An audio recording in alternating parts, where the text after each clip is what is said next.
A recent study found that 67% of marriages end in divorce. Another study found that 60% of couples are unhappily married, with some 40% having considered divorce. Yet another study found that a primary reason for not divorcing, despite being unhappily married, was a feeling that they've invested so much in the marriage over such a long period that they just can't walk away. In other words, rather than cutting their losses, these people decide to endure an unhappy marriage. Psychologists and economists call this the sunk cost fallacy. Other examples of the sunk cost fallacy include people sitting through the second half of a movie they dislike simply because they paid $20 for the ticket, and a business that has invested in new hardware only to find that the new hardware will not do the job they purchased it for, but nonetheless persist and invest even more because of the initial investment of $1 million. The sunk cost fallacy is one of more than 20 cognitive biases that impact on, most often negatively, the decision-making of consumers.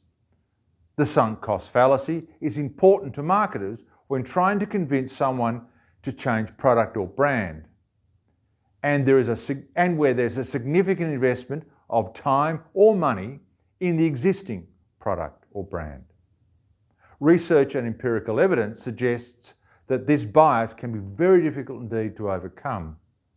Strategies for overcoming the sunk cost fallacy include pushing customers past short-term emotions, prioritising return on investment, and refocusing prospects on the big picture. Case studies can also help.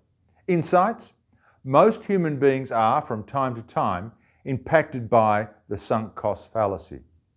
The sunk cost fallacy can also affect decision-making of otherwise rational business people. And the sunk cost fallacy is one of more than 20 cognitive biases that cause human beings to behave less than rationally. Recommendations: beware the sunk cost fallacy. Work with customers to move past short-term emotions and embrace the higher return on investment caused by a change of product or brand. And finally, recognise the propensity of customers to act rationally is limited by more than 20 cognitive biases. To find out more, visit www.djohncarlsonesq.com. That's www.djohncarlsonesq.com. Or email me, johnc@djohncarlsonesq.com. That's johnc@djohncarlsonesq.com. I'm John Carlson. Thanks for listening.